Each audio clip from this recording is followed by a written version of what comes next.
the Four Corners program suggested was not that you were evading tax at all, that would have been libelous, but that you were minimising tax. There's nothing wrong with minimising tax. I don't know anybody who doesn't minimise their tax. And that you were doing so in ways that were contrary to the spirit of the law. Oh. Well, I just got through telling you what I thought about that.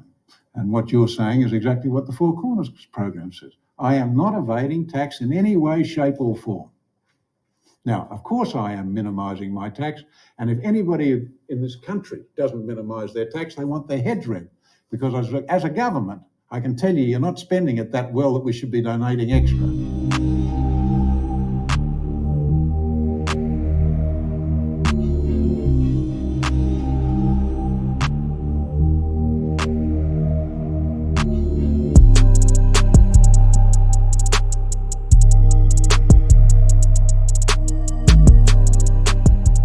Welcome to the Bullion Breakdown. That is Kerry Packer from 1991, Australian entrepreneur and media tycoon / a number of other things, sort of answering the bell in his parliament when it came to media ownership and foreign ownership in Australian entities, and sort of defending the capitalist view of the day back then. But he was a classic and a really good example, which I'll use him in this video for, which is pushing back against oversight and regulation. I mean, it is good and bad. There is obviously really good reasons for the governments to have oversight and regulation over a number of industries or initiatives, but it can overstep its boundaries, and governments have been, guilty of this in the past, of sort of stepping into areas and creating laws and just making a mess of things. So it's funny, in this video series that we'll cover today, he's just poking holes at everything that this government is doing. So I thought it's a very good example here. So we are talking about oversight and bad oversight, really, and bad regulation. And I think that there is risk here as we move forward in the precious metal community to being exposed to some bad oversight and regulation, because we are on a precipice here where there's going to be a paradigm shift in our worlds as the money supply and everything shifts into a digital capacity. So it's really interesting just to have a conversation here about oversight and regulation. I am really interested in what you guys have to say. I'm fascinated on what could happen to the metals and what the impacts will be once some of the digital evolution has happened. These governments are going to grab hold of that. They're going to centralize everything, and they're going to have full control. And what do we know about control? Once you have it, it's often abused. So this is really what I wanted to talk about on this video. I won't belabor the fact that I'm totally enamored by this Kerry Packer guy. I don't know a ton about his history, but I am learning. He's just got some wild stories, really wild stories. I mean, media tycoon. He revolutionized the cricket industry in the 1970s. It's just amazing there. He's one of the richest men in the world during his lifetime. Just a fierce entrepreneur, and you can really tell in this video that I'll showcase coming up.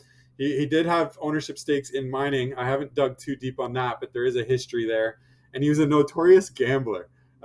Just a man of crazy stories. Like he once paid off a mortgage for one of his waitresses as a tip.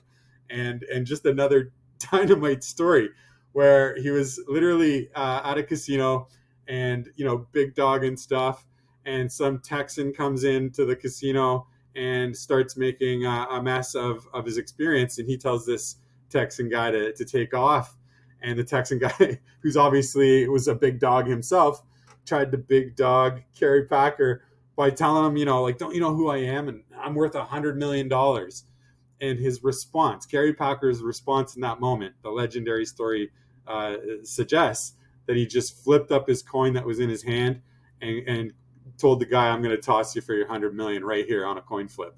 So this is a guy that's cut from a different cloth, if you will, and just a fascinating character. So enjoy this video. And this is his response to being challenged by his parliament around their own rules, how he was following them, and how they didn't like it. This is Kerry Packer. Enjoy.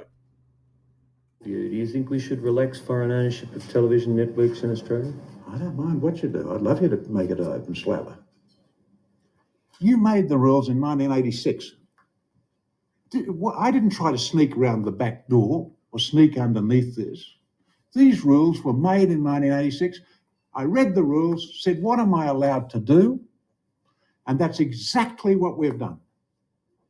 Now, why do you want to change the rules again? This is the first, what's happened with this operation going on now is exactly what those rules were put in place for. It's the first time it's been used. It's exactly what they were put in place for. And we have obeyed them absolutely. Why do you want to change the rules again?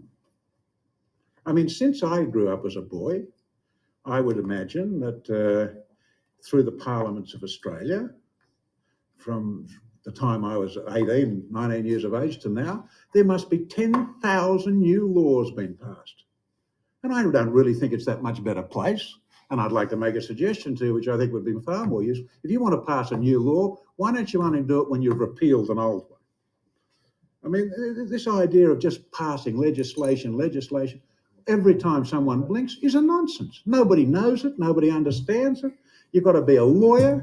They've got books up to here, purely and simply to do the things we used to do. And every time you pass a law, you take somebody's privileges away from them. What the Four Corners program suggested was not that you were evading tax at all, that would have been libelous, but that you were minimising tax. There's nothing wrong with minimising tax. I don't know anybody who doesn't minimise their tax. And that you were doing so in ways that were contrary to the spirit of the law. Oh. Well, I just got through telling you what I thought about that. And what you're saying is exactly what the Four Corners program says. I am not evading tax in any way, shape or form. Now, of course I am minimising my tax. And if anybody in this country doesn't minimise their tax, they want their heads ripped. Because as a government, I can tell you, you're not spending it that well that we should be donating extra.